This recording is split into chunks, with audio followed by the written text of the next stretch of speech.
Sa isang maliit na baryo sa tabing dagat, kung saan ang tubig ay asul at ang hangin ay may halong alat ng dagat, nakatira si Ronron at ang kanyang ama na si Mang Philip. Hindi marangya ang kanilang buhay. Isang maliit na kubo na gawa sa nipa at kahoy ang kanilang tahanan. At isang lumang bangka ang kanilang pangunahing pinagkukunan ng kabuhayan. Ngunit sa kabila ng payak na pamumuhay, hindi kailanman nakitaan ng reklamo si Ronron. Sa halip, ipinagmamalaki niya ang kanyang ama, isang mangingisda na hindi lang nakikibaka sa hampas ng alon, kundi pati na rin sa mas malalaking alon ng katiwalian. Si Mang Philip ay isang kilalang leader ng mga mangingisda sa kanilang bayan. Siya ang unang lumalaban tuwing may iligal na pangingisda sa kanilang dagat, tuwing may bagong patakaran na pumipigil sa maliliit na mangingisda na maghanap buhay, at tuwing may balitang ipinagbibili na naman ang bahagi ng baybayin sa mga dayuhang kumpanya. Malakas ang kanyang tinig at ang kanyang paninindigan ay parang bakal. Hindi natitinag kahit gaano pa kahirap ang sitwasyon. Ang dagat ay para sa atin. Madalas niyang sinasabi sa mga kasama niyang mangingisda. Hindi ito para sa mga makapangyarihang nagpapayaman habang tayo'y naghihirap. Dahil sa kanyang katapangan, maraming galit kay Mang Philip, lalo na ang kanilang mayor, si Mayor Sebastian Cortez. Kilalang makapangyarihan si Mayor Cortez, isang taong may malalalim na koneksyon sa gobyerno at sa mga negosyante.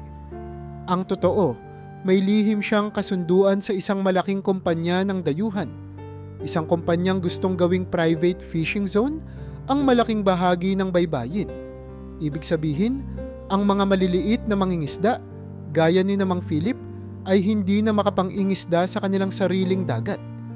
Maraming beses nang sinubukang patahimikin si Mang Philip. Noong una, inaalok siya ng suhol. Malaking halaga ng pera kapalit ng kanyang katahimikan. Ngunit tinanggihan niya ito. Sunod, sinubukan siyang takutin. Isang gabi, may nakitang anino si Ronron sa kanilang bakuran. Mga lalaking nagmamanman, tila nagbabantay ng kilos ni Mang Philip. Minsan, sinisira ang kanilang lambat, binubutas ang kanilang bangka, o kaya'y bigla na lang silang hindi makabenta ng kanilang huli sa palengke. Pero kahit anong gawin ng mga nasa kapangyarihan, hindi tumitigil si Mang Philip. Anak, madalas niyang sinasabi kay Ronron, hindi lahat ng laban ay panalo, pero ang mahalaga, hindi tayo nagpapatinag. Kapag may mali, dapat nating itama, kahit sino pa ang kalaban. Bata pa lang si Ronron, alam na niya ang ibig sabihin ng prinsipyo ng kanyang ama. Hindi ito tungkol sa kayamanan o kapangyarihan. Tungkol ito sa dignidad, ang karapatan nilang mabuhay ng patas. Iyon ang dahilan kung bakit malapit sila sa isa't isa. Hindi lang bilang mag-ama, kundi bilang magkasangga. Kapag bumabalik sila mula sa laot, magkasama nilang nililinis ang kanilang mga huling isda. Madalas nilang gawing laro ang pagbibilang ng isda. Kung sino ang may pinakamalaking huli ay panalo. At kung sino ang may pinakamaraming isda ay may libreng isang tasa ng kanin sa hapunan. Palaging pinapanalo ni Mang Philip si Ronron. Pero alam ni Ronron na iyon ay para lang mapasaya siya. Sa kabila ng mga banta at panganib na dala ng kanilang paninindigan, hindi nawala ang saya sa kanilang maliit na pamilya. Isang gabi, habang nakaupo sila sa harap ng kanilang kubo, pinagmamasdan ang tahimik na dagat. Nag-usap sila tungkol sa hinaharap. Ano bang gusto mong maging, Ronron? Tanong ni Mang Philip habang iniihaw ang maliit na isdang kanilang hapunan. Siguro, gusto kong maging mangingisda rin, tatay. Sagot ng binata. Gaya mo, yung lumalaban para sa tama. Napangiti si Mang Philip at tinapik ang balikat ng anak. Hindi lang ang pagiging mangingisda ang mahalaga, anak. Ang mas mahalaga ay kung paano mo ipaglalaban ang buhay mo, kung paano ka magiging patas sa kapwa mo. Sa isip ni Ronron, alam niyang may pinaghuhugutan ng kanyang ama. Hindi lingid sa kanya ang panganib na kinakaharap nila araw-araw. Alam niyang mas malakas ang mga kalaban nila, mas makapangyarihan at may hawak na batas. Ngunit hindi niya akalaing ang mga susunod na araw ay magiging pinakamalupit na pagsubok sa kanila. Kinabukasan, isang matinding bagyo ang dumaan. Wala silang kinita, wala silang naipon. Pero para kay Ronron, mas malala pa ang dumating na unos. Isang bantang maaaring magpabago sa buhay nilang mag-ama, magpakailanman. At ang bagyong ito ay hindi gawa ng kalikasan, kundi ng tao mismo. Sa paglipas ng mga araw, mas lalo pang lumakas ang paninindigan ni Ronron. Namulat siya sa katotohanang hindi lang pala simpleng hanap buhay ang pangingisda. Ito ay isang laban. Laban para sa karapatan nilang makapamuhay ng marangal. Laban sa mga makapangyarihang gustong sakupin ang kanilang laot. At laban sa takot na gustong ipataw sa kanila. Kung dati masaya niyang tinutulungan ang ama sa panghuhuli ng isda nang walang inaalala, ngayon ay palagi siyang nakikiramdam. Alam niyang may masamang mga matang palaging nakamasid sa kanila. Isang gabi, habang mahimbing ang tulog ng karamihan sa baryo, nagising si Ronron sa tunog ng malalakas na yabag sa labas ng kanilang kubo. May kung anong masamang kutob ang bumalot sa kanya, kaya dahan-dahan siyang bumangon at sumilip sa bintana. Sa malayong dako ng dalampasigan, anino ng nagliliyab na apoy ang gumuguhit sa dilim. "Tatay!" Sigaw ni Ronron habang nagtatakbo palabas ng bahay. Nagising si Mang Philip at agad na sumunod sa anak. Pagkarating nila sa pampang, isang nakakasindak na tanawin ang bumungad sa kanila. Ang kanilang bangka, ang tanging gamit nilang pangkabuhayan, ay nilalamon na ng apoy. Na malipit sa galit si Ronron, mahigpit na nakuyom ang mga kamao habang pinagmamasdan ang unti-unting pagguho ng kanilang bangka. Halos hindi na niya naririnig ang pagsabog ng kahoy na nasusunog dahil sa tindi ng galit na pumupuno sa kanyang dibdib. Alam niyang hindi ito aksidente. Isa itong mensahe. "Lumaban ka pa, Philip, at susunod ang buhay mo," wika ng isang boses sa dilim. Mabilis na lumingon si Ronron, pero wala na ang nagsalita. Ang narinig lang niya ay ang pagkaluskos ng mga paang mabilis na lumayo sa kanila. Nang sumapit ang madaling araw, wala nang natira sa kanilang bangka kundi sunog ng mga kahoy at abo. Nakatayo si Ronron sa gilid ng dalampasigan, nakatitig sa alon na para bang ito na lang ang tanging bagay na hindi maaaring nakawin sa kanila. "Anong gagawin natin, Tay?" Mahina niyang tanong. Malalim ang buntong hininga ni Mang Philip. Kitang-kita ang bigat ng sitwasyon sa kanyang mga mata, pero nanatiling matibay ang kanyang tinig. "Hindi tayo susuko, anak. Hindi tayo magpapatalo sa takot. Hindi tayo aalis dito." Pero sa isip ni Ronron, paano nga ba sila lalaban kung wala na silang bangka? Kung halos lahat ng kanilang kababayan ay takot magsalita? Kung mismong gobyerno ng bayan ay nasa panig ng mga makapangyarihan?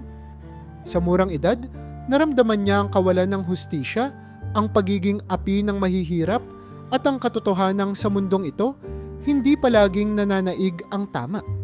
Ngunit alam niyang hindi siya pwedeng manatili lang sa gilid at manood habang dinudurog sila ng sistema. Dahil dito, nagsimulang gumising ang mas matinding pagnanais ni Ronron na lumaban. Mula noon, mas naging alerto siya. Sinusuri niya ang bawat kilos ng mga tao sa paligid. Pinag-aaralan kung sino ang maaaring pagkatiwalaan at sino ang dapat pag-ingatan. Palagi siyang nag-iisip kung paano sila makakahanap ng paraan upang hindi basta-bastang matalo ng mas makapangyarihan. Minsang nag-uusap sila ni Mang Philip sa ilalim ng punong niyog malapit sa dalampasigan. May isang bagay na hindi niya inaasahang mababanggit ng kanyang ama. Isang lumang alamat tungkol sa isang yaman na matagal nang naitago sa isang isla na hindi halos napupuntahan ng tao. "Alam mo ba, Ronron," panimula ni Mang Philip habang nakatitig sa malayong dagat. "Noong panahon ng Hapon, may isang islang pinaglibingan ng mga kayamanan. Ginto, alahas, at kung ano-ano pang mga yaman na ninakaw nila mula sa iba't ibang lugar." Tumaas ang kilay ni Ronron. "Totoo po ba yan, Tay?" Ngumiti si Mang Philip. "Hindi natin alam. Maraming nagsasabing alamat lang ito. Pero may mga matatanda sa baryo noon na nagsasabing may isang mangingisda raw ang nakakita ng bahaging iyon ng isla. Nakakita raw siya ng nakabaong lumang kahon, pero hindi niya ito nagawang hukayin dahil natakot siya na baka may masamang mangyari sa kanya. Kahit na parang kwento lang ito mula sa lumang panahon, hindi maalis sa isipan ni Ronron ang posibilidad. Bakit hindi pa nila hinanap iyon? Tanong niya. Anak, hindi lahat ng kayamanan ay dapat hanapin. Sagot ng kanyang ama. Ang tunay na yaman ay hindi nakikita sa ginto o pilak, kundi sa kung paano ka namumuhay ng may dangal. Napabuntong hininga si Ronron. Alam niyang may punto ang kanyang ama, pero hindi niya maiwasang isipin. Paano kung totoo ang alamat na iyon? Paano kung sa halip na kasakiman, magamit ang yaman na iyon sa kabutihan?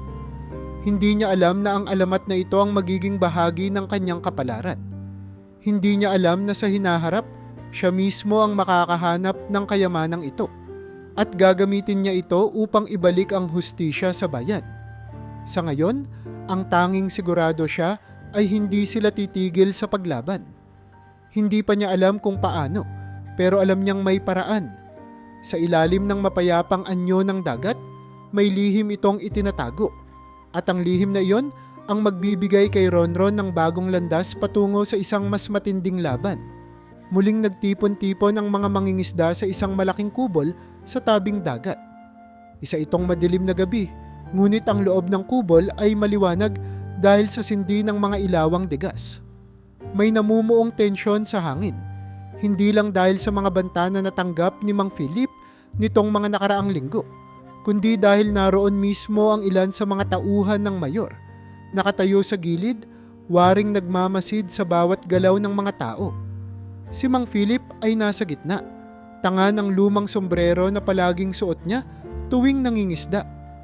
Kitang-kita sa kanyang mukha ang kaseryosohan habang nakatitig sa mga kapwa niya mangingisda. Hindi natin pwedeng hayaang kontrolin nila ang ating dagat. Mading sabi niya, kapag pinayagan natin silang maghari dito, mawawala ang hanap buhay natin, ang ikinabubuhay ng ating pamilya. May sumagot mula sa likod. Si Katuring, isa sa mga veteranong mangingisda. Pero paano, Philip? Wala tayong laban sa kanila. Kontrolado nila ang lahat. Ang pulis, ang gobyerno, pati ang mga negosyante sa bayan. Hindi natinag si Mang Philip. Kung walang lalaban, sino ang titindig para sa atin? Nagkatinginan ang mga tao. Alam nilang tama siya, pero alam din nilang ang pagtutol kay Mayor Sebastian Cortez ay isang tiyak na panganib.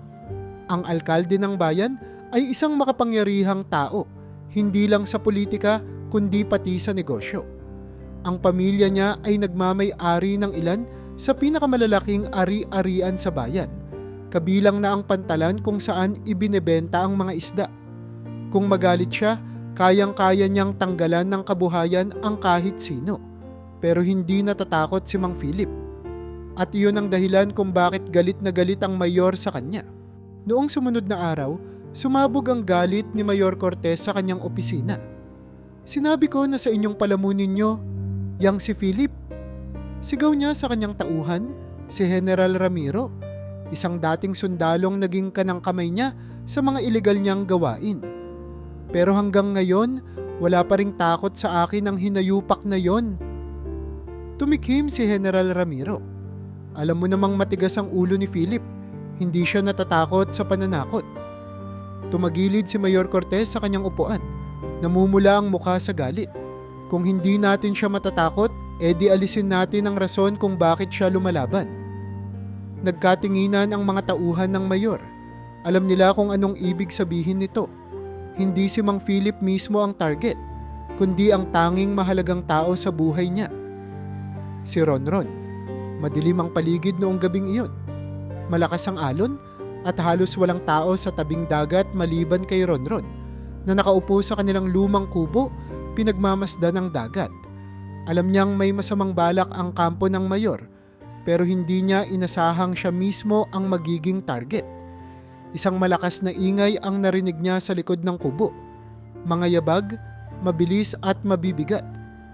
Bago pa siya makatakbo, isang malakas na kamay ang dumakma sa kanya. Sinakluban ng tela ang kanyang muka at naramdaman niya ang matinding hampas sa kanyang batok. Nagdilim ang kanyang paningin. Nagising si Ronron sa loob ng isang lumang bangka. Nakatali ang kanyang mga kamay sa likod. Pakiramdam niya ay tila lumulutang siya. Dahil sa pag-alon ng dagat o sa epekto ng suntok sa kanya, hindi niya alam. Nang imulat niya ang kanyang mga mata, nasilayan niya ang madilim na anyo ng mga lalaking nasa paligid niya. Kilala niya ang ilan sa kanila. Mga tauhan ng mayor, mga lalaking madalas makitang nagbabantay sa palengke.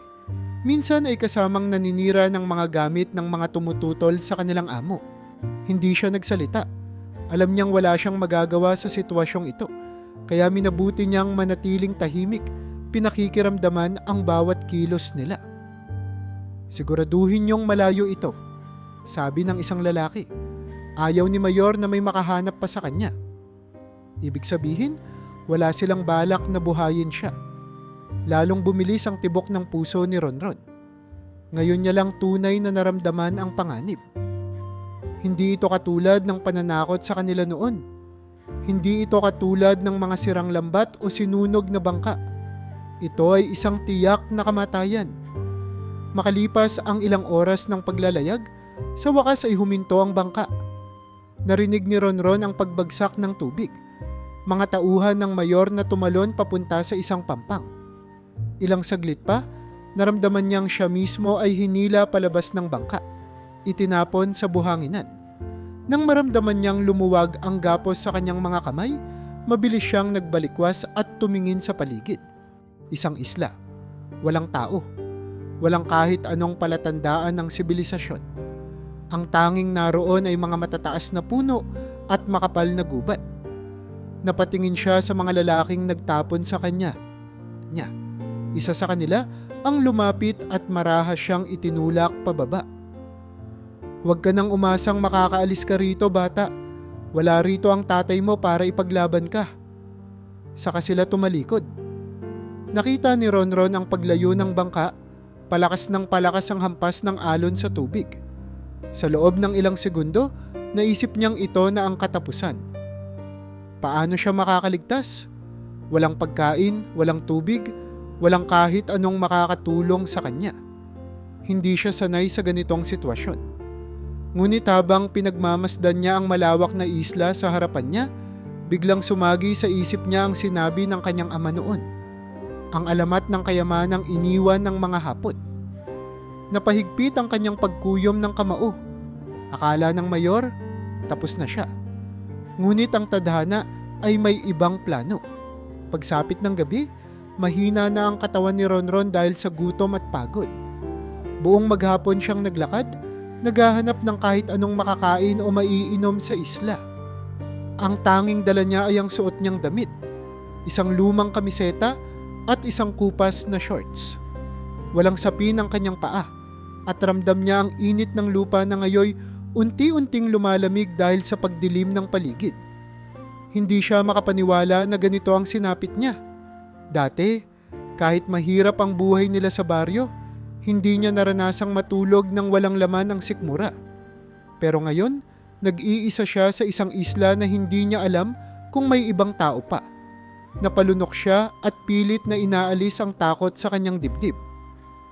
Makakabalik ako, mahina niyang bulong sa sarili. Habang naglalakad, napansin niya ang ilang punong may bunga. Mabilis siyang lumapit sa isang puno ng niyog at sinubukang akyatin ito. Pero dahil sa panghihina, madali siyang nadulas at bumagsak sa lupa. Napakagat siya sa labi. Pinilit ang sariling bumangon at humanap ng ibang paraan. Sa hindi kalayuan, may nakita siyang isang sanga na may nakakabit na ilang bunga ng bayabas. Agad niyang kinuha ito at mabilis na sinunggaban ng bunga. Hindi na alintana kung hilaw pa o hindi. Sa gutom, wala na siyang pakialam. Matapos makakain, nagpatuloy siya sa paggalugad ng isla. Alam niyang hindi siya maaaring manatili roon ng matagal. Kailangan niyang makahanap ng paraan upang makabalik at maisakatuparan ang paghihiganti sa mga taong nagdala sa kanya sa sitwasyong ito. Nang magising siya kinabukasan, napansin niyang mas maaliwalas ang paligid. Ang liwanag ng araw ay mas maliwanag kaysa sa dati at mas natatanaw niya ngayon ang kalawakan ng isla. Mas marami siyang natagpuang punong may bunga, kaya naman hindi siya namatay sa gutom. Patuloy siyang naglakad, sinusuri ang paligid, hanggang sa napansin niya ang isang bahagi ng kagubatan na tila may kakaibang itsura. May malaking bato na parang may butas sa gitna. Nilapitan niya ito at maingat na sumilip sa loob. Nabigla siya sa kanyang nakita. Sa kaloob-looban ng lungga, may nakatambak na maraming lumang kahon. Mga kahoy na malulutong na sa tagal ng panahon, ngunit ang laman nito ay nananatiling hindi nagalaw. Dahan-dahang lumapit si Ronron, kinapa ang isang kahon at sinubukang buksan ito. Nang bumukas ang takip, tumambad sa kanya ang kintab ng mga gintong barya, mga alahas, at iba pang kayamanang tila hindi pa nahahawakan ng tao sa loob ng mahabang panahon. Nalaglag ang kanyang panga. Napagtanto niya, ito ang kayamanang sinasabi ni Mang Philip noon. Totoo ang alamat. Hindi lang ito isang kwento. Hindi lang ito katang-isip.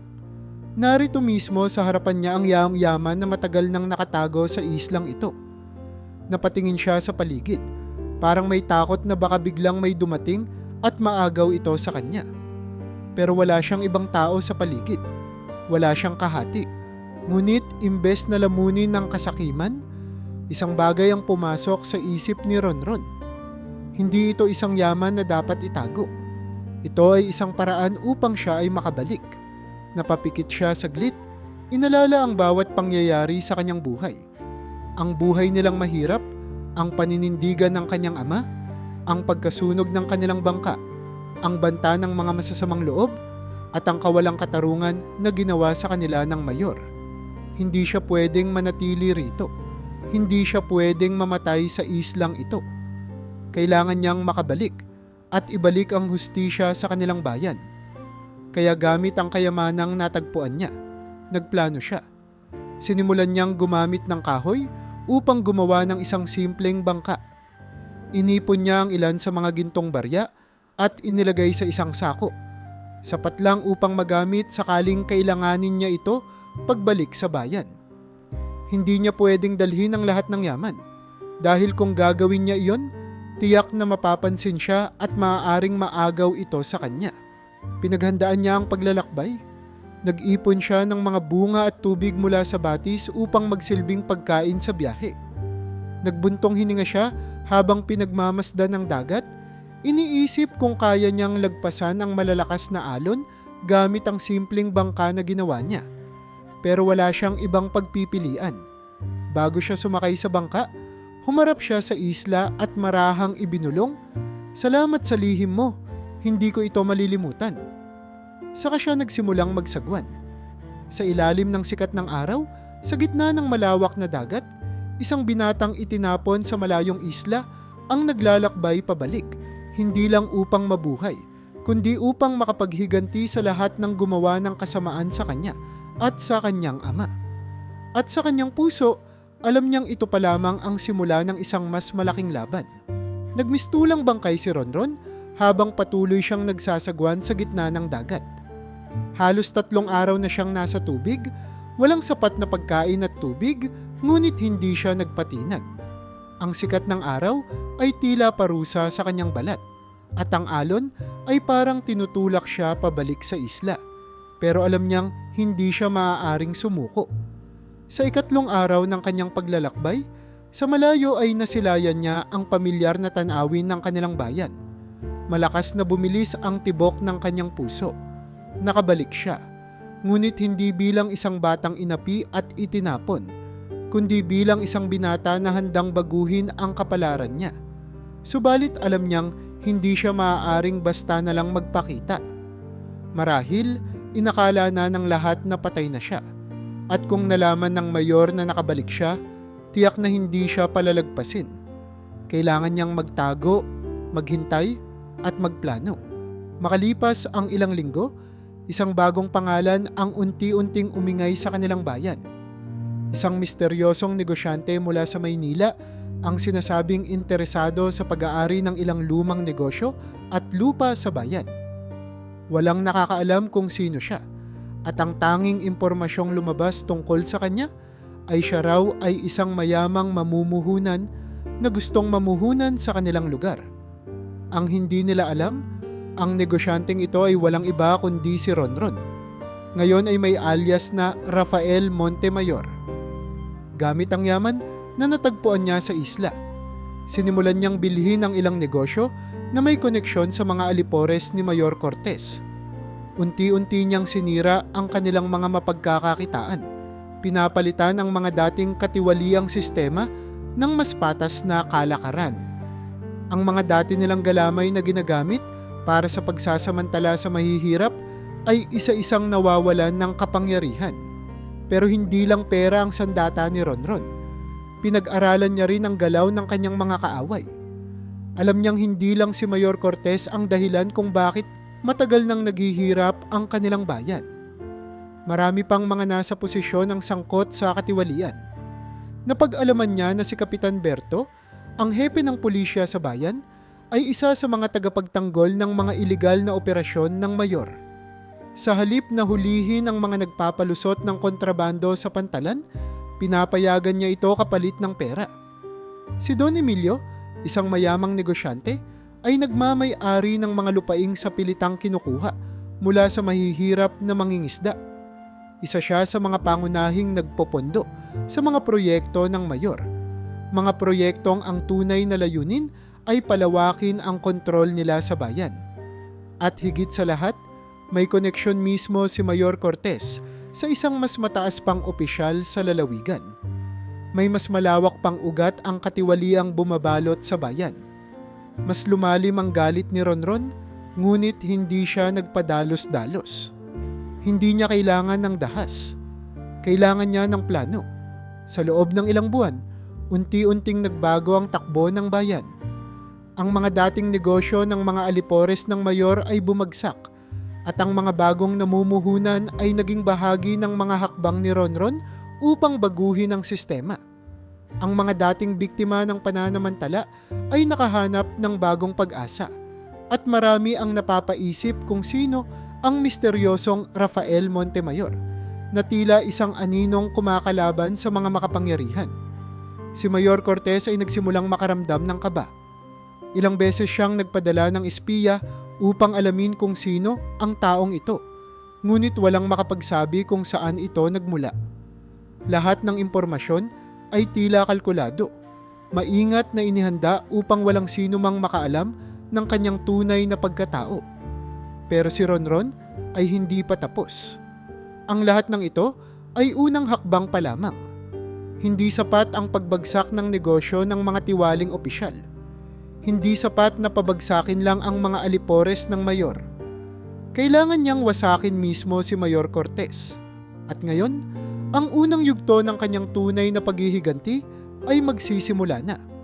Sa patuloy na pag-usad ng kanyang plano, alam ni Ronron na hindi niya kayang lumaban ng mag-isa. Hindi sapat ang kayamanan at koneksyon. Kailangan niya ng mga taong may kakayahang labanan ang katiwalian gamit ang batas. At sa kanyang paghahanap ng kakampi, nakilala niya si Miguel Santiago. Si Miguel ay isang matapat na abogado na kilala sa kanyang hindi matatawarang prinsipyo.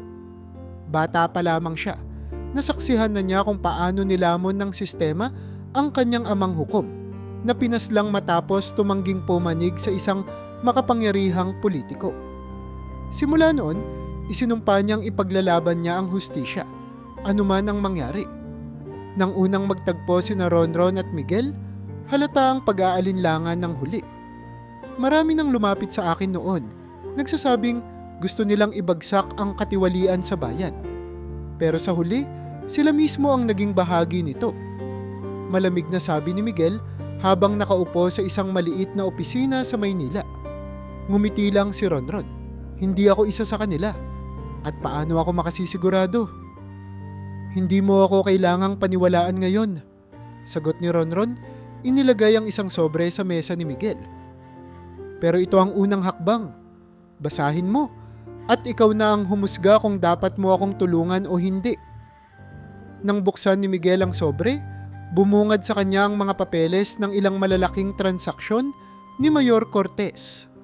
Mga dokumentong nagpapatunay ng pandaraya sa pondo ng bayan, mga ebidensya ng iligal na bentahan ng lupa, at higit sa lahat, mga koneksyon ng mayor sa mga sindikato. Napakunot noo si Miguel habang isa-isang binabasa ang mga papel. Saan mo nakuha ang mga ito? May mga paraan, sagot ni Ronron. At marami pa akong hawak. Dahan-dahang tumango si Miguel. Kung totoo ang lahat ng ito, hindi lang si Mayor Cortez ang mababagsak. Maraming matataas na tao ang masasagasaan. Ngumiti si Ronron. Eksakto. Habang si Miguel ang nag-aaral ng legal na paraan upang pabagsakin ang kampo ng mayor, ginamit naman ni Ronron ang kanyang yaman upang umarkila ng mga pribadong investigador. Ang misyon nila ay simple. Alamin ang lahat ng baho ng kampo ni Mayor Cortez at ilantad ito sa tamang panahon. Isa-isang sinubaybayan ng kanyang mga tauhan ang bawat galaw ng mga tauhan ng mayor. Natuklasan nilang ang pulisya mismo ay hindi patas. Maraming opisyal ang binabayaran upang manahimik, habang ang iba ay kasabwat sa smuggling at ilegal na negosyo. Ang pinakamalaking tuklas nila ay may kinalaman kay Don Emilio, isang mayamang negosyante na matagal ng kaalyado ni Mayor Cortez. Siya ang pangunahing financier ng mayor at ginagamit niya ang kanyang kayamanan upang siguruhing hindi ito matitinag sa pwesto. Ngunit sa kabila ng kanyang impluensya, may isang bagay siyang hindi inaasahang magiging mitya ng kanyang pagbagsak, ang kanyang dating kasambahay na si Aling Marta. Si Aling Marta ay isang matandang babae na dati nagtatrabaho bilang tagapagluto sa bahay ni Mayor Cortez. Marami siyang nasaksihan, mga pulong sa hating gabi, mga brown envelope na punong-puno ng pera, at maging ang mga banta na ipinapadala sa mga kaaway ng mayor. Ngunit dahil sa takot, nanahimik siya sa loob ng maraming taon. Hanggang sa isang araw, lumapit sa kanya ang isang binatang hindi niya inaasahang babalik pa sa bayan. Ronron, napatakip si Aling Marta sa kanyang bibig, hindi makapaniwala. Ikaw nga ba yan? Tumango si Ronron. Ako nga, Aling Marta, pero hindi ko na ginagamit ang pangalang yan. Lumuhod si Aling Marta at mahigpit na niyakap si Ronron. Lumuha. Anak, inakala kong patay ka na. Maraming umiiyak noong bigla kang nawala. Ang tatay mo, hanggang sa huli, hindi siya tumigil sa paghahanap sa'yo. Napayuko si Ronron. Hindi niya magawang sabihin ang buong katotohanan, na hindi niya nagawang magpaalam sa ama bago ito mawala, na hindi niya alam kung buhay pa ito o hindi. Huminga siya ng malalim. Aling Marta, gusto kong humingi ng tulong sa inyo. Anong tulong, anak? Nagpakawala ng isang malalim na tingin si Ronron. Lahat ng nalalaman ninyo tungkol sa mayor. Lahat ng sikreto. Napalunok si Aling Marta. Anak, delikado yan. Hindi na ako natatakot, sagot ni Ronron. At hindi na rin dapat kayo matakot. Ang bayan natin ang natatakot sa kanila ng matagal na panahon. Panahon na para sila naman ang manginig sa takot. Natahimik si Aling Marta. Ilang saglit pa bago siya tumango. Marami akong alam, anak, at kung ito ang paraan para makuha mo ang hustisya, sasabihin ko lahat. Makalipas ang ilang linggo, nagsimulang may mga bagay na nagbabago sa bayan. Una, ang negosyo ni Don Emilio ay biglang bumagsak nang may isang lihim na impormante ang naglantad ng kanyang pandaraya sa buwis. Hindi nagtagal, lumabas rin ang mga kasong isinampa sa kanya ng ilang pamilya na nawalan ng lupa. Sumunod, ang ilang opisyal ng pulis ay bigla ang tinanggal sa pwesto matapos may lumabas na ebidensya ng kanilang koneksyon sa mga sindikato. At higit sa lahat, may isang lihim na ulat ang nakarating sa kampo ni Mayor Cortez. May isang makapangyarihang tao ang gumagalaw upang pabagsakin siya, pero walang nakakaalam kung sino. Sa kanyang opisina, nagpipigil ng galit si Mayor Cortez habang kinakausap ang kanyang mga tauhan. Sino yang putragis na yan? Sino ang gumagalaw laban sa akin? Napatingin si General Ramiro sa kanya. Halatang hindi sigurado. Wala pa tayong malinaw na impormasyon, Mayor. Pero kung totoo ang sinasabi ng mga tao, mukhang hindi ito ordinaryong kalaban. Find him, mading utos ni Mayor Cortez. Alamin kung sino siya. Hindi ako magpapatalo sa isang taong hindi ko man lang nakikita. Ngunit kahit anong gawin nila, wala silang makitang sagot. Ang tanging alam lang ng mga tao sa bayan. May isang misteryosong anino ang unti-unting gumagapang sa sistema, winawasak ang katiwalian at pinapatumba ang mga haligi ng kasamaan. At ito ay hindi na maaaring mapigilan dahil ang unang hakbang ng hustisya ay naisakatuparan na at ang susunod na yugto ng laban ay magsisimula na. Nasa tuktok ng kapangyarihan si Mayor Sebastian Cortez. Sa loob ng halos isang dekada, namuno siya sa kanilang bayan na parang isang hari. Walang tumututol sa kanya. Walang nangangahas na lumaban. Ang sino mang nagtatangkang magreklamo ay bigla na lang nawawala o nagiging mahirap pa sa daga. Pero ngayon, may nagbabago. Sa isang tahimik na gabi, isang convoy ng mga sasakyan ang dahan-dahang umusad patungo sa gilid ng bayan. Isang lumang warehouse sa tabi ng ilog na dati iniwasan ng mga residente. Marumi ang tubig sa paligid, amoy kalawang ang hangin, at ang gusali mismo ay mukhang abandonado. Pero sa loob, isang iligal na negosyo ang patuloy na namamayagpag. Dito nagaganap ang pagbebenta ng smuggled goods, mga mamahaling gamit mula ibang bansa, kontrabando at droga. Matagal ng bulong-bulungan sa bayan na ginagamit ito ng mga kasamahan ni Mayor Cortez bilang taguan ng mga ipinagbabawal na kalakal. Pero kahit ilang beses nang isumbong, walang investigasyong nangyari. Para bang may isang kamay na laging nagpapahinto sa anumang pagsisiyasat.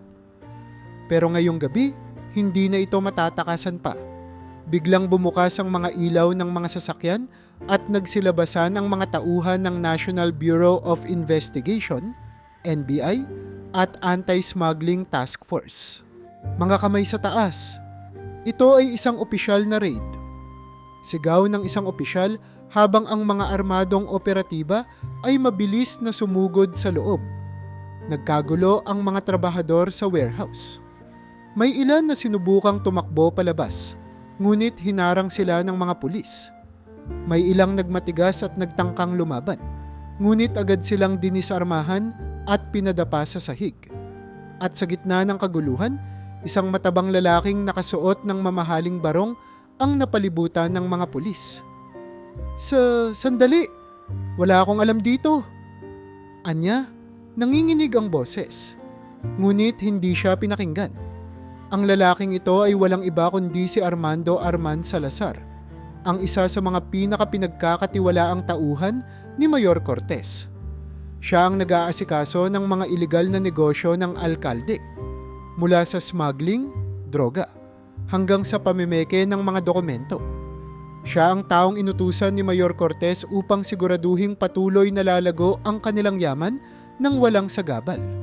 At ngayong gabi, siya ang unang babagsak. Nang ilabas siya ng mga pulis sa warehouse, may nag-aabang ng media sa labas. Ang mga ilaw ng kamera ay sumilaw sa kanya. At bago pa man siya makapagsalita, nakita niyang live itong iniyere sa telebisyon. Nahuli na sa wakas ang isa sa mga kasabwat ng mayor. Sigaw ng isang reporter. Napalunok si Arman. Alam niyang kapag sumabit siya, baka hindi lang kulungan ang kanyang bagsak. Kapag nalaman ni Mayor Cortez na nahuli siya, tiyak na hindi siya papayagang mabuhay upang magsalita. Sa loob ng munisipyo, pinapanood ni Mayor Cortez ang balita sa kanyang malaking telebisyon. Nang makita niya si Arman na dinadala sa sasakyan ng mga pulis, galit siyang tumayo at hinagis ang baso ng alak sa sahig. "Punyeta! Paano nila nalaman?" sigaw niya. Si General Ramiro, ang kanyang kanang kamay, ay tahimik lang na nakatayo sa gilid. Halata ang kaba sa kanyang muka. "Mayor," anya, "may isang taong nagbigay ng impormasyon sa mga awtoridad. May nagkanulo kay Arman." Nabaling ang tingin ng mayor sa kanya. "Sino?" Umiling si General Ramiro. "Hindi pa natin alam. Pero hindi ito gawain ng karaniwang impormante. Malalim ang alam ng taong ito sa galaw natin. Napahilamos sa mukha si Mayor Cortez. Alam niyang hindi lang ito isang simpleng pagkakabisto. May isang taong sadyang naglalaglag sa kanya. Isa-isang pinapabagsak ang kanyang mga galamay. At hindi pa doon natatapos ang problema niya. Sa mga sumunod na linggo, isa-isang naglaho ang kanyang mga tauhan. Ang ilan ay biglang lumayas sa bayan. Bitbit ang kanilang pamilya. Ang iba naman ay biglang natanggal sa kanilang mga pwesto sa gobyerno. Pinag-initan ng mga bagong investigasyong inilunsad ng gobyerno. Sa loob lamang ng 2 buwan, napansin ng mayor na ang dati niyang matibay na pundasyon ay unti-unting gumuho. Pero sino ang may kagagawan? Habang ang kampo ni Mayor Cortez ay nalulugmok sa gulo, si Ronron naman ay tahimik na gumagalaw sa likod ng mga anino. Hindi siya nagmadali. Isa-isa niyang nilapitan ang mga pamilyang dating naging biktima ng mayor. Ang mga nawala ng tahanan dahil sa iligal na pagbebenta ng lupa. Ang mga negosyanteng pinilit magsara dahil hindi kayang sumunod sa hinihinging lagay. At ang mga pamilyang naulila dahil sa kalupitan ng mga galamay ng mayor. Pero hindi pa rin nila alam kung sino siya. Sa mata ng bayan, isa lamang siyang maimpluwensyang negosyante. Si Rafael Montemayor, isang tagalabas na gustong tumulong sa kanilang bayan. Wala ni isa ang nakakaalam ng tunay niyang pagkatao. At mas lalo siyang naging palaisipan sa lahat. Sino ang misteryosong lalaking ito na tila isang aninong lumalaban sa makapangyarihang Cortez? At bakit parang masyado niyang alam ang lahat ng baho ng gobyerno? Isang gabi, nagtipon-tipon ang mga natitirang tauhan ni Mayor Cortez sa isang pribadong restaurant. Puno ng kaba ang kanilang mga muka. Halatang hindi alam kung ano ang gagawin. Kung magpapatuloy ito, isa-isa tayong matatanggal, sabi ni Kapitan Berto, ang hepe ng pulisya na kasabwat din sa katiwalian. Kailangan nating malaman kung sino ang nasa likod nito. May nagsasabing ang Rafael Montemayor na yan ang may pakana nito. Singit ng isang tauhan. Pero walang makapagsabi kung sino talaga siya. Natahimik ang lahat. Hindi nila kilala ang bagong kalaban nila. Pero isang bagay lang ang sigurado. Hindi ito titigil hanggat hindi bumabagsak ang buong imperyo ni Mayor Cortez. Sa isang tahimik na bahay sa gilid ng bayan, nakaupo si Ronron sa kanyang opisina. Sa harapan niya nakalatag ang mga bagong ebidensyang nakalap ng kanyang mga tauhan. May lumapit sa kanya.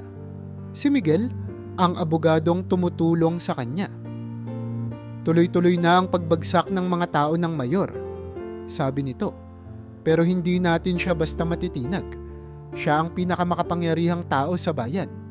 Napangiti si Ronron, tinapik ang mesa. Matagal na akong walang pakialam sa kapangyarihan niya, sagot niya. Dahil ang dapat niyang katakutan ay hindi ang pagkawala ng kanyang mga tauhan.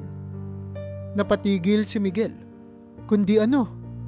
Tumayo si Ronron at tumingin sa labas ng bintana. Sa bayan na minsang naging saksi sa kanyang pagdurusa. Ang pagbabalik ng isang taong matagal na niyang inilibing. Ang bayan ng San Isidro ay matagal nang nasa ilalim ng anino ng takot. Ilang taon nang namamayani ang korupsyon, pananamantala at kasinungalingan. Kaya't marami ang nawala sa pag-asang may magbabago pa. Ngunit ngayong gabi, sa gitna ng plaza kung saan madalas magdaos ng mga piyesta at kampanya ang mga politiko, isang hindi pangkaraniwang pagtitipon ang nagaganap. Libo-libong tao ang nagtipon sa harap ng munisipyo. Ang iba'y galing pa sa malalayong baryo. Mula sa matatandang mangingisda hanggang sa mga kabataang estudyante, lahat ay nag-aabang sa misteryosong negosyanteng lumitaw sa kanilang bayan. Ang taong sa loob lamang ng ilang buwan ay tila isang aninong dahan-dahang gumiba sa kaharian ng pinakamakapangyarihang tao sa bayan, si Mayor Sebastian Cortez. Si Rafael Montemayor, ang taong walang nakakaalam kung saan nagmula, ay ngayon ay nasa harap ng entablado. Sa kanyang tabi, nakatayo si Miguel Santiago, ang matapat na abogado, tanga ng isang makapal na folder na naglalaman ng pinakamalaking lihim ng bayan. Sa unang pagkakataon, haharap na si Ronron sa bayan bilang siya mismo. Tahimik ang lahat nang tumayo si Ronron sa gitna ng entablado. Sa kanyang suot na maayos na Amerikana, hindi siya mukhang isang dating batang mahirap na itinapon sa isang isla upang mamatay. Ang tingin ng karamihan sa kanya ay isang makapangyarihang tao, isang negosyanteng may malaking impluensya. Ngunit nang magsimula siyang magsalita, lumabas ang kanyang tunay na pagkatao. Maraming taon na ang lumipas mula noong ang bayan natin ay naging biktima ng iilang taong matagal nang pinagsasamantalahan tayo. Napatingin ang mga tao sa kanya. Maraming nawala ng hanap buhay. Maraming pamilyang pinilit lumaya sa sarili nilang lupa. At maraming buhay ang nawasak dahil sa kasakiman ng isang tao. Tahimik ang lahat. Huminga ng malalim si Ronron bago itinaas ang isang papel. Isang dokumento ng isang ilegal na transaksyon. Nakita kong unti-unting nawawala ang mga mangingisda natin. Hindi dahil sa dagat, kundi dahil may mga taong gustong agawin ito mula sa atin. Muli niyang iniangat ang isa pang papel. Ang perang dapat sanay napunta sa pagpapagawa ng eskwelahan para sa mga bata. Napunta sa mga bulsa ng tiwaling opisyal. Nagbulungan ang mga tao. Dahan-dahan nilang napagtanto na ang kanilang matagal nang pinaghihinalaang katiwalian ay may katotohanan. At saka dumating ang sandaling hinding-hindi nila inaasahan. Dahan-dahang tinanggal ni Ronron ang kanyang salamin. Isang simpleng kilos, ngunit tila isang pagsabog sa buong bayan. Nakita nila ang kanyang mukha, ang matang puno ng determinasyon, ang pamilyar na tikas, ang anyong dati nilang nakita noon pa. At kung mayroong sino mang nakakaalam kung paano pinahirapan ng taong ito ang mga inosenteng tao, ako iyon. Natahimik ang lahat. Ilang saglit lang, may isang matandang babae ang tumili. Siya si Ronron. Napaatras ang ilan sa hindi makapaniwala. Ronron? Ang batang anak ni Mang Philip? Ang batang nawala maraming taon na ang nakalipas? Ngunit bago pa makapag-react ang lahat, tumayo si Miguel at inilapag ang folder sa mesa. Nasa loob ng mga dokumentong ito ang lahat ng ebidensya ng mga ilegal na gawain ni Mayor Sebastian Cortez at ng kanyang mga kasabwat. May mga kopya kami ng kanyang mga transaksyon, bank statements at ebidensya ng smuggling, extortion at iba pang krimen. Napaangat ang kilay ng ilang tauhan ng mayor na nasa paligid. Halatang hindi nila inaasahan ang ganitong pangyayari. At bago pa sila makagalaw, dumating ang isang convoy ng mga sasakyan mula sa Anti-Corruption Task Force. Isang matandang general ang lumabas sa kotse at lumapit sa entablado. Ayon sa utos mula sa ombudsman at sa utos ng korte, formal naming isinasampa ang kaso laban kay Mayor Cortez at sa kanyang mga tauhan. Nagkagulo ang mga tao. Ang ilan ay nagbunyi, ngunit ang iba ay natakot. Ano ang magiging epekto nito? Ngunit hindi basta-bastang bumagsak si Mayor Cortez. Hindi siya nagpakita sa mga sumunod na araw. Lahat ng subpena na ipinadala sa kanyang opisina ay hindi tinanggap. Ang kanyang mga abogado ay nag-file ng mga apela upang pigilan ang kaso. At sa halip na sumuko, ipinadala niya ang kanyang pinakamalalapit na tauhan upang patahimikin si Ronron. Isang gabi, habang papalabas si Ronron sa opisina ni Miguel, isang itim na van ang biglang humarang sa kanyang sasakyan. Mula rito, bumaba ang 3 armadong lalaki, mabilis na sumugod sa kanya, pero hindi na siya ang dating mahina at walang laban. Sa loob ng ilang buwan, natutunan niya kung paano ipagtanggol ang sarili. At ngayong gabi, ginamit niya ang lahat ng natutunan. Mabilis niyang iniwasan ang unang sumugod sa kanya. Sinipa sa sikmura at inagaw ang baril ng isa. Isang putok ang bumulabog sa tahimik na lansangan. Sa sobrang bilis ng pangyayari, hindi inaasahan ng mga kalaban na lalaban siya. Ang isa sa kanila ay napatumba. Ang iba naman ay napilitang umatras. Nang marinig nila ang paparating na mga pulis, agad silang sumakay pabalik sa van at tumakas. Habang hingal si Ronron, alam niyang hindi ito ang huli. Hindi na ito laban lang sa korte. Ito na ang pinakamalaking laban sa kanyang buhay. At alam niyang kailangan niyang maging handa. Ang bayan ng San Isidro ay unti-unting nagising sa katotohanan. Sa unang pagkakataon, nakita nilang may tunay na lumalaban laban sa sistemang matagal na nilang kinakatakutan. Sa kabila ng matagal ng paghahari ng takot at katiwalian, may isang taong hindi natakot tumindig. At sa bawat araw na lumilipas, lumalaki ang galit ng taong bayan sa kanilang dating pinuno. Ngunit hindi pa tapos ang laban. Alam ni Mayor Sebastian Cortez na hindi siya maaaring basta na lang mabuwal. Sa buong buhay niya sa politika, marami na siyang nakaaway, pero wala pang nakapagpabagsak sa kanya. Marami na siyang nilampasang kaso, maraming kalaban ang napatahimik, at maraming beses na niyang napatunayan na sa mundong ito, hindi hustisya ang namamayani. Kapangyarihan ang tunay na batas. Kaya ngayong napapalibutan siya ng mga kaso at lumiliit ang kanyang espasyo, gumawa siya ng isang desperadong hakbang. Gamit ang kanyang natitirang koneksyon sa mga malalaking politiko sa lalawigan, naghahanap siya ng proteksyon mula sa mas mataas pang puwersa. Pinuntahan niya ang isang matandang kongresista, si Kong Ramiro Herrera, isang matagal ng padrino ng mga tiwaling opisyal sa buong rehiyon. Kailangan ko ng proteksyon. Hindi ako pwedeng bumagsak. Tinitigan siya ng kongresista mula sa likod ng kanyang malaking mesa. Malamig ang kanyang titig, halatang pinag-iisipan ang sitwasyon. Mayor Cortez, matagal kitang sinuportahan, pero iba na ang panahon ngayon. Mainit ang pangalan mo at ayaw kong madamay sa gulong ginagawa mo. Napalunok si Cortez. Kahit kailan, hindi pa siya naipit ng ganito, pero hindi siya maaaring magpatalo. Kung ako ang babagsak, maraming madadamay. At alam kong hindi mo gustong bumagsak ang buong sindikatong itinayo ninyo ng ilang dekada. Napangiti si Kong Herrera. Matalino ka pa rin, Mayor, pero kailangan mong patunayan na kaya mong lumaban. At doon, nagbuo si Mayor Cortez ng isang plano. Isang plano upang tapusin na ng tuluyan ang kanyang pinakamalaking problema.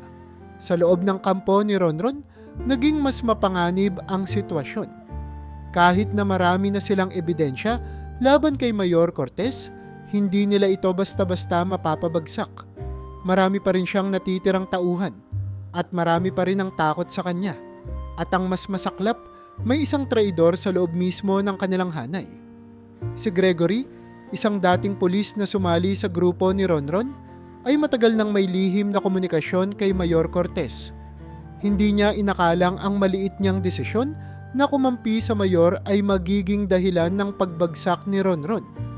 Isang gabi, habang nasa isang lihim na pagpupulong sina Ronron at Miguel, biglang sumabog ang pintuan ng opisina. Wala nang gagalaw. Sigaw ng isang lalaking may hawak na baril. Kasunod nito, nagdatingan ang mga tauhan ni Mayor Cortez, armado at handang patayin ang sinumang lalaban. Mabilis na sinubukang lumaban ni Ronron, ngunit masyadong marami ang kalaban. Ilang saglit pa, isang matigas na suntok ang tumama sa kanyang sikmura, dahilan upang mawalan siya ng malay. Nang magising siya, malamig ang hangin sa kanyang balat. Dahan-dahan niyang iminulat ang kanyang mga mata at napagtanto ang nakakatakot na katotohanan. Nasa parehong isla siya kung saan siya dati itinapon upang mamatay. Nakatali ang kanyang mga kamay sa isang matandang punong kahoy. Ang paligid ay puno ng mga lumang sanga at dahon. At sa harapan niya, naroon ang isang grupo ng mga tauhan ni Mayor Cortez. Nakatayo at pinapanood siya. Isang lalaki ang lumapit, hawak ang isang patalim. Hindi mo na kailangang maghirap, bata. Ito na ang katapusan mo. Ngunit imbes na matakot, napangiti lang si Ronron. Dahil hindi na siya ang dating batang inabandon na rito. Sa loob ng ilang buwan ng paghahanda, natuto siyang lumaban, natuto siyang gumamit ng diskarte, at higit sa lahat, natutunan niyang huwag nang umasa sa awa ng iba. Kahit nakatali, ginamit niya ang kanyang lakas upang biglang sipain ang lalaking may hawak ng patalim. Nawalan ito ng balanse at bumagsak, dahilan upang makuha ni Ronron ang kutsilyo. Mabilis niyang ginamit ito upang maputol ang tali sa kanyang kamay. At sa isang iglap, tumayo siya at inagaw ang baril ng isang kalaban. Bumunot siya ng baril at itinutok sa lalaking pinakamalapit sa kanya. Tama na ang laro. Wala nang takasan. Nagkagulo ang mga tauhan ng mayor. Hindi nila inasahan na makakatakas siya. Sa isang mabilis na kilos, tumakbo si Ronron patungo sa kakahuyan, gamit ang dilim ng gabi upang makatakas. Ngunit hindi lamang siya basta tumakas. Babalik siya, mas handa kaysa dati. At nang marating niya ang dalampasigan, naghintay siya hanggang sumikat ang araw. Doon, nakahanap siya ng isang lumang bangka na tila itinapon ng mga dating mangingisda. Sa pagkakataong ito, hindi na siya itinapon sa isla upang mamatay. Siya na mismo ang bumabalik, at sa kanyang pagbabalik, sisiguraduhin niyang wala nang kakayahang lumaban si Mayor Cortez. Sa loob ng bangka, habang tinatanaw ang papalapit na bayan, isang bagay lang ang nasa isip ni Ronron. Ang huling yugto ng laban. Ang bangkang sinasakyan ni Ronron ay dahan-dahang lumapit sa pampang ng San Isidro. Pagod man ang kanyang katawan, nananatiling matibay ang kanyang loob. Sa pagkakataong ito, wala nang pagdadalawang isip. Hindi na siya isang batang inabandona sa isang isla upang mamatay. Siya na ngayon ang paparating upang tapusin ang pinakamalupit na halimaw na sumira sa kanyang pamilya at sa kanilang bayan. Sa kanyang pagbalik, agad niyang tinipon ang kanyang mga kakampi. Si Miguel, ang matapat na abogado, si Aling Marta na may hawak ng ilan pang mga ebidensya, at ang mga taong matagal nang naging biktima ni Mayor Cortez. Alam niyang hindi sapat na pabagsakin lamang ito gamit ang dahas. Kailangang wasakin niya ito sa larangan, kung saan ito naging pinakamalakas, sa batas. Samantala, sa loob ng munisipyo, si Mayor Cortez ay abalang-abala sa pagpaplano ng kanyang pagligtas. Nakatanggap siya ng balita mula sa kanyang tauhan na hindi namatay si Ronron sa isla. Alam niyang bumalik ito, at ngayon ay mas malakas at mas matalino kaysa dati. Hindi na lamang ito isang batang nagtatago sa anino. Ito na ngayon ang kanyang pinakamalaking bangungot. Hindi ako basta-basta mawawasak, Ramiro. Bulong niya sa kanyang kanang kamay. Kung gusto nilang lumaban sa akin sa batas, bibiliin ko ang batas. Kung gusto nilang patalsikin ako sa pwesto, bibilin ko ang mga hukom. Walang makakatalo sa akin. Ngunit nagkamali siya. Dahil sa araw na iyon, isang matinding pahayag ang inilabas sa buong bayan. Isang kombinasyon ng ebidensya, testimonya, at kwento ng lahat ng biktima ni Mayor Cortez sa isang malaking pagtitipon sa harap ng plaza, kung saan nagtipon-tipon ang halos lahat ng mamamayan ng San Isidro. Muling humarap si Ronron sa harap ng madla. Hindi na bilang Rafael Montemayor, kundi bilang Ronron, ang anak ni Mang Philip, ang batang itinapon ngunit hindi kailanman natalo. Nasa tabi niya si Miguel, nakatayo at hawak ang mga dokumento. Sa harap ng mga kamera ng media, inisa-isa nilang inilantad ang lahat ng ginawa ni Mayor Cortez. Narito ang ebidensya ng pandarambong ng mayor. Mga dokumentong nagpapatunay na ninakaw niya ang pera ng bayan upang punuin ang sarili niyang bulsa. Narito ang mga kaso ng mga pamilyang pinilit niyang palayasin sa sarili nilang lupain at ang mga negosyanteng ginipit upang magbayad sa kanya ng iligal na buwis. At higit sa lahat, narito ang mga testimonya ng mga taong kanyang pinahirapan. Isang matandang lalaki ang lumapit sa mikropono. Siya ay si Ka Andres, isang dating leader ng mga mangingisda na halos nawasak ang buhay dahil sa mga batas na ipinasa ni Mayor Cortez upang pigilan silang mangisda sa sariling dagat. Ang daming pamilya ang naghirap dahil sa kanya. Maraming buhay ang nawasak. Tama na. Sigaw niya na sinundan ng hiyawan ng mga tao. Mula sa likod, lumapit si Aling Marta, ang dating kusinera ng mayor, na ngayon ay dala ang kanyang kwento. Ako mismo ang nakakita kung paano sila nagpadala ng mga tauhan upang takutin ang mga kalaban niya. Ako mismo ang nakarinig ng mga plano nila upang patayin ang mga pumapalag sa kanila. Isa-isang lumabas ang mga biktima, mga magsasakang nawalan ng lupa, mga pamilyang nawala ng tahanan, at mga negosyanteng nalugi dahil hindi sila sumunod sa gusto ni Mayor. At sa harap ng lahat, sa harap ng media, hindi na ito napigilan. Ang bayan ng San Isidro ay bumangon. Habang nagaganap ang pagtitipon, sinubukan ni Mayor Cortez na tumakas. Sumakay siya sa kanyang mamahaling SUV kasama si General Ramiro at ilang tauhan. Ngunit bago pa sila makalayo, isang convoy ng mga sasakyan mula sa National Bureau of Investigation at Ombudsman ang humarang sa kanila. Sa loob ng ilang segundo, napalibutan sila ng mga pulis. Mayor Sebastian Cortez, inaaresto ka sa kasong katiwalian, pandarambong, pananakot, at iba pang krimen laban sa mamamayan ng San Isidro. Galit na galit siyang bumaba ng sasakyan, sumisigaw. Hindi ninyo ako maaaring hulihin. Wala kayong ebidensya laban sa akin. Ngunit habang siya ay sumisigaw, sa likod niya, tumigil si Ronron, naglalakad papalapit. Nang magtama ang kanilang mga mata, napaatras si Mayor Cortez. Ikaw, bulong niya. Napangiti si Ronron. Matagal na akong patay sa isip mo, hindi ba? Pero heto ako. At ngayon, tapos na ang laro mo.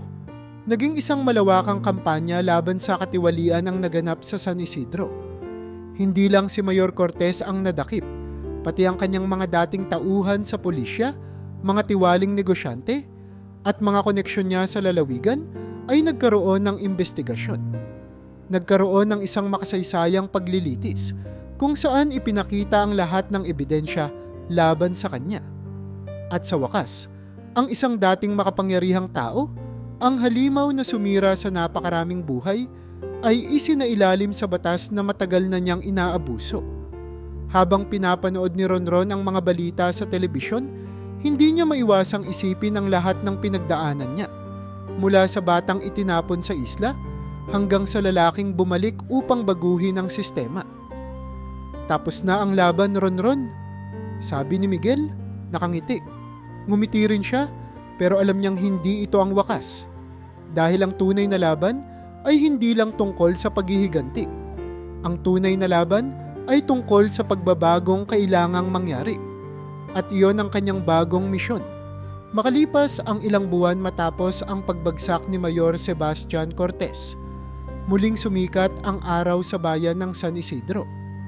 Isang bagong simula ang unti-unting umusbong, hindi na puno ng takot, kundi ng pag-asa.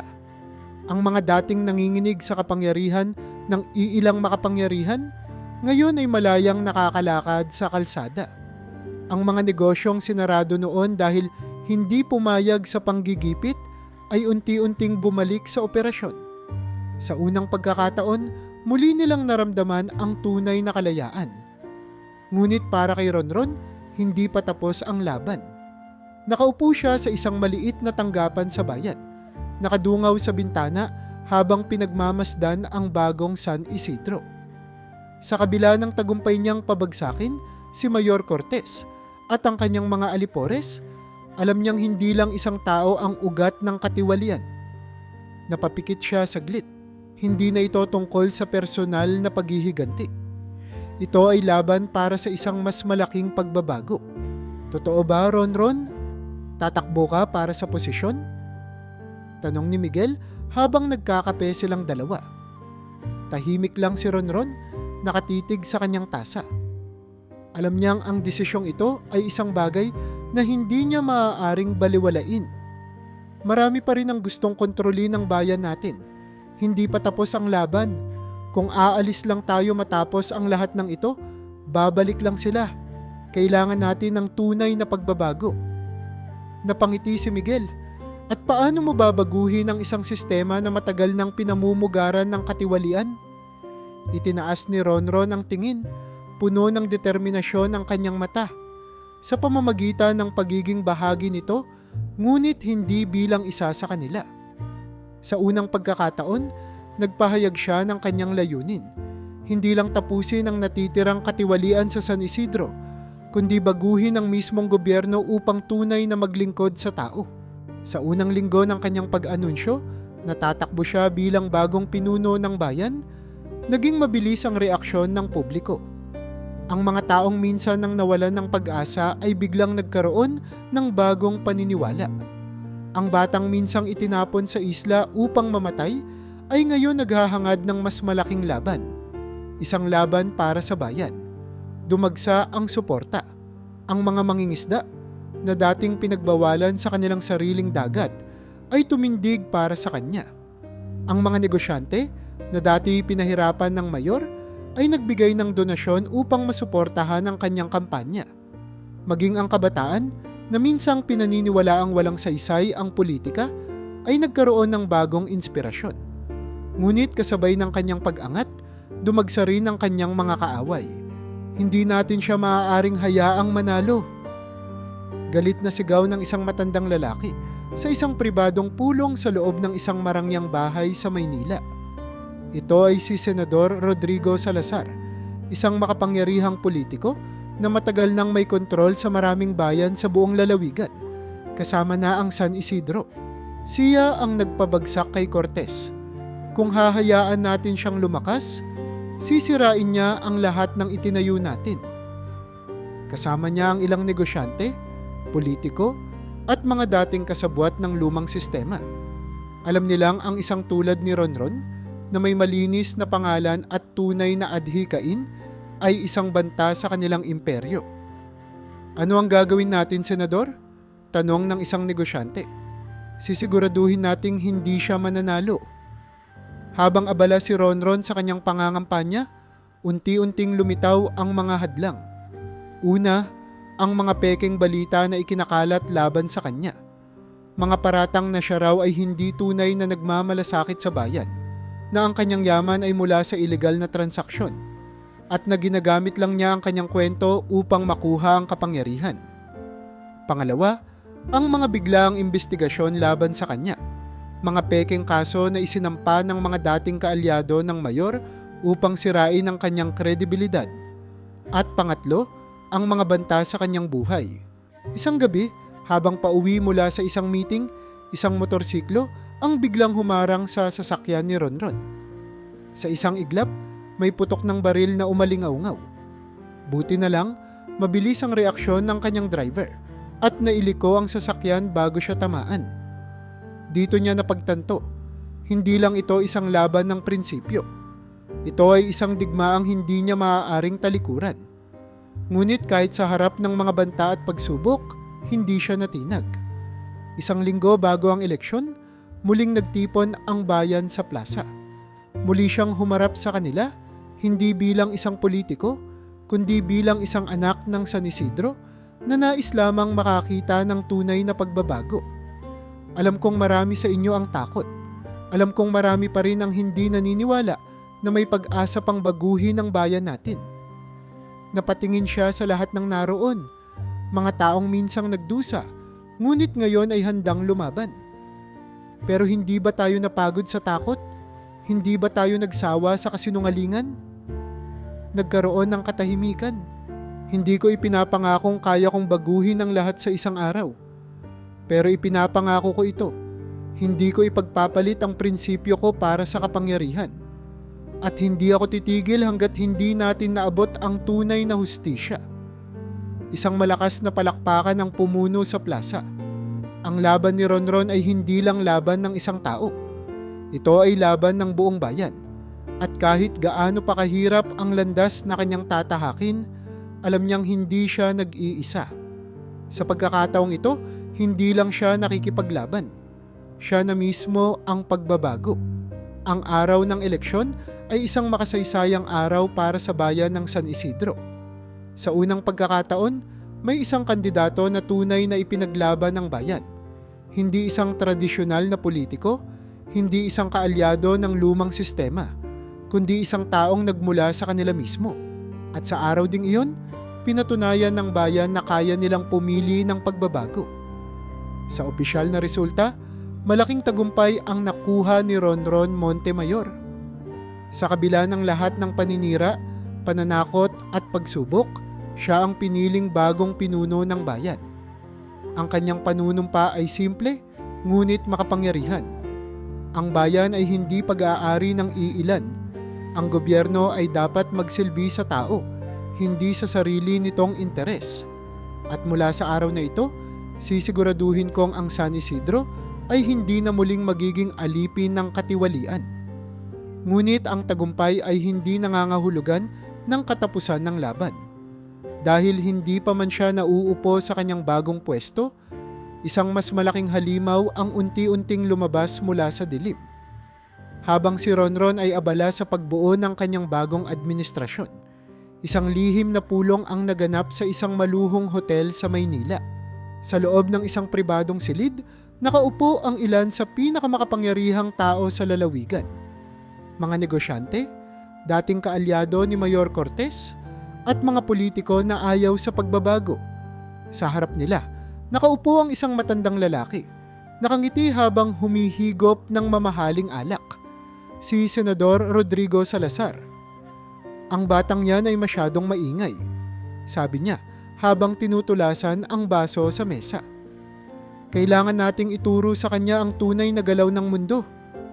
Napayuko ang isa sa mga negosyanteng naroon. Pero Senador, maraming tao ang sumusuporta sa kanya. Hindi magiging madali ang pagbagsak niya. Ngumiti si Salazar. Akala mo ba si Cortez lang ang may kontrol sa bayan? Hindi niyo ba naisip kung sino ang naglagay sa kanya sa pwesto noon? Natahimik ang lahat. Matagal nang nasa ilalim ng aking mga daliri ang buong rehiyon. Bulong ng Senador. Lahat ng proyekto, lahat ng desisyon, dumadaan sa akin. Kung sa tingin ng batang yan ay makakabago siya ng sistema, nagkakamali siya. Hindi niya alam kung anong laban ang pinasok niya. At sa gabing iyon, nag-umpisa ang isang mas malaking digmaan. Hindi lang para sa San Isidro, kundi para sa kinabukasan ng buong lalawigan. Sa unang buwan ng panunungkulan ni Ronron, agad niyang sinimulan ang mga reforma. Pinabuksan niya ang mga lumang kaso ng katiwalian. Pinatigil niya ang mga iligal na negosyo sa pantalan. Sinimulan niya ang pag-audit ng pondo ng bayan. Ngunit kasabay ng kanyang mga hakbang, dumating ang mas matinding pag-atake mula sa kanyang mga kalaban. Una, biglang binawasan ang pondo ng kanyang bayan. Naglabas ng kautusan ang gobyerno ng lalawigan na nagsasabing hindi muna ibibigay ang taunang alokasyon ng San Isidro dahil sa anumang irregularidad sa bagong administrasyon. Pangalawa, sunod-sunod ang mga pagsasampa ng pekeng kaso laban sa kanya. Isang umaga, nagising ang bayan na laman ng balita ang pangalan ni Ronron. Iniimbestigahan umano siya dahil sa umano'y iligal niyang yaman. At pangatlo, nagsimula ang maruruming laro ng senador. Isang gabi, nakatanggap si Ronron ng isang tawag.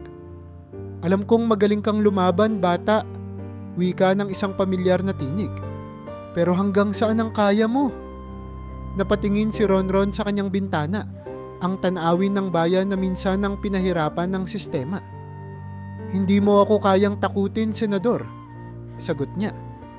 Narinig niya ang mahinang tawa mula sa kabilang linya. Akala mo ba si Cortez ang problema? Siya lang ang isa sa mga tauhan ko. Kung siya ay bumagsak, marami pa akong tauhan. At kung sa tingin mo'y kaya mong baguhin ang mundo sa isang upuan, nagkakamali ka. Malamig ang naging sagot ni Ronron. Hindi ko kailangang baguhin ang mundo. Ang kailangan ko lang gawin ay tiyaking hindi na ito babalik sa dati. Ngunit hindi ito naging madali. Sa mga sumunod na buwan, mas lumala ang sitwasyon. Sunod-sunod ang mga harang sa kanyang pamumuno. Maraming negosyante ang tumangging magtayo ng proyekto sa kanyang bayan, maraming kontrata ang binawi, at ilang dating sumuporta sa kanya ay biglang umatras. Ngunit sa kabila ng lahat ng ito, hindi siya sumuko. Alam niyang ang laban ay hindi lang isang gabi o isang taon. Ito ay isang mahabang giyera laban sa sistema ng kasakiman at pananamantala. At sa bawat hakbang na ginagawa niya, mas maraming taong sumasama sa kanya. Ang mga bayaning dating tahimik ay muling bumangon. Ang mga biktima ng lumang sistema ay muling nagsalita. At ang bayan na dating alipin ng takot ay ngayon lumalaban na sa tabi niya. Sa isang malaking pagtitipon, muling humarap si Ronron sa kanyang mga kababayan. Alam kong marami sa inyo ang natatakot. Alam kong marami sa inyo ang pagod na sa laban. Nagtama ang kanyang paningin sa libu-libong mata na nakatingin sa kanya, naghihintay ng kanyang susunod na sasabihin. Pero tandaan natin, hindi natin kailangang lumuhod sa takot. Hinawakan niya ang mikropono, mahigpit, matatag. Ang laban natin ay hindi laban lang ng iisang tao. Hindi ito laban lang para sa akin o para sa iyo. Ito ay laban ng bayan. At hanggat may naniniwala na kaya nating baguhin ang sistema, hindi tayo kailanman matatalo. Isang malakas na sigaw ang pumuno sa buong plaza. At sa kanyang puso, alam ni Ronron, ang laban na ito ay hindi basta nagtatapos. Dahil hanggat may naghahangad ng hustisya, may isang taong handang lumaban. At sa gabing iyon, itinakda niya ang kanyang bagong misyon. Isang gobyerno na tunay na para sa tao. Ang umaga sa San Isidro ay hindi na tulad ng dati. Wala na ang takot na bumalot sa bayan ng maraming taon. Wala na ang mga kaluluwang nagtatago sa dilim, takot magsalita, takot lumaban. Sa unang pagkakataon, ang mga tao ay naglalakad sa kalsada na may panibagong liwanag sa kanilang mga mata, ang liwanag ng pag-asa. Ngunit para kay Ronron, alam niyang hindi pa tapos ang laban. Sa kabila ng kanyang tagumpay laban kay Mayor Cortez at sa patuloy niyang paghaharap kay Senador Salazar, natutunan niya ang isang malalim na katotohanan. Hindi nasusukat ang tagumpay sa kung ilang masasama ang kanyang napabagsak, kundi sa kung paano niya binago ang buhay ng mga tao. At yun ang dahilan kung bakit hindi siya tumigil. Sa mga buwan ng kanyang panunungkulan, sinimulan ni Ronron ang isang malawakang pagbabago sa San Isidro. Muling binuksan ang mga eskwelahan na matagal nang napabayaan. Pinayagang muli ang mga mangingisda na bumalik sa kanilang hanap buhay nang walang panggigipit mula sa mga politiko. Ang dating pinaghaharian ng mga korap na opisyal ay napalitan ng mga taong tunay na naglilingkod sa bayan. Ngunit higit sa lahat, mas maraming tao ang nagising. Hindi na nila tinanggap ang lumang sistema kung saan ang mayayaman at makapangyarihan lamang ang may karapatan sa hustisya. Hindi na nila hinayaang yurakan ng iilan ang kanilang dignidad. Natutunan nilang lumaban, hindi sa pamamagitan ng dahas, kundi sa pamamagitan ng pagkakaisa. Isang araw, habang dumadaan si Ronron sa palengke, may isang matandang babae ang lumapit sa kanya. "Salamat anak," sabi nito. Hawak ang kanyang kamay. Luha sa kanyang mga mata. Nagulat si Ronron. "Para saan po?" Ngumiti ang matanda. "Para sa pagbibigay sa amin ng tapang." At sa sandaling iyon, napagtanto ni Ronron ang tunay na epekto ng kanyang ginawa. Hindi lang siya isang pinuno. Siya ay naging tinig ng mga taong matagal nang hindi naririnig. Ngunit hindi ibig sabihin nito na naging madali ang lahat. Ang kampo ni Senador Salazar ay hindi tumigil sa pagsubok na pabagsakin siya. Ginamit nila ang lahat ng kanilang koneksyon upang harangin ang kanyang mga proyekto, siraan siya sa media, at gawing imposible ang kanyang mga layunin. May mga gabing nakaupo si Ronron sa kanyang opisina. Nag-iisa, pinag-iisipan kung tama ba ang kanyang ginagawa. May mga araw na tila ang bigat ng mundo ay nasa kanyang balikat at ang bawat hakbang ay isang laban na kailangang ipanalo. Ngunit tuwing sinusubok siyang panghinaan ng loob, bumabalik sa kanya ang alaala ng kanyang ama. Ang mukha ni Mang Philip, ang kanyang tatay, ang taong hindi natakot tumayo para sa tama, kahit alam niyang mahirap.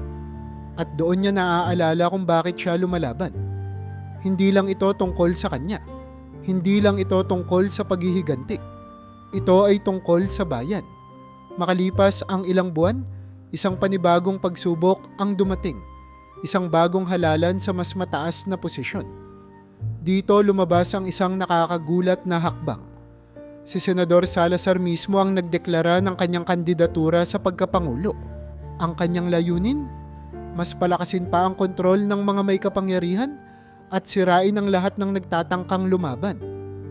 At alam ni Ronron, kung hahayaan niyang mangyari ito, babalik sa dati ang lahat. Ito ang naging huling sigaw ng kanyang prinsipyo. Hindi sapat ang baguhin ng isang bayan lamang. Kailangan niyang tiyakin na ang pagbabagong sinimulan niya ay hindi mawawala sa isang iglap. At sa harap ng libu-libong tao sa plaza ng San Isidro, tumayo si Ronron at muling nagbigay ng kanyang pangako. Hindi ito tungkol sa akin. Hindi ito tungkol sa pangalan.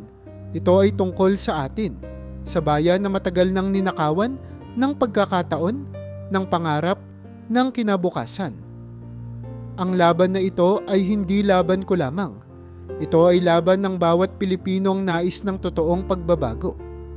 At sa huli, nagwakas ang kanyang talumpati sa isang pangungusap na hinding-hindi makakalimutan ng sinuman. Hindi kailanman magiging tama ang kasamaan.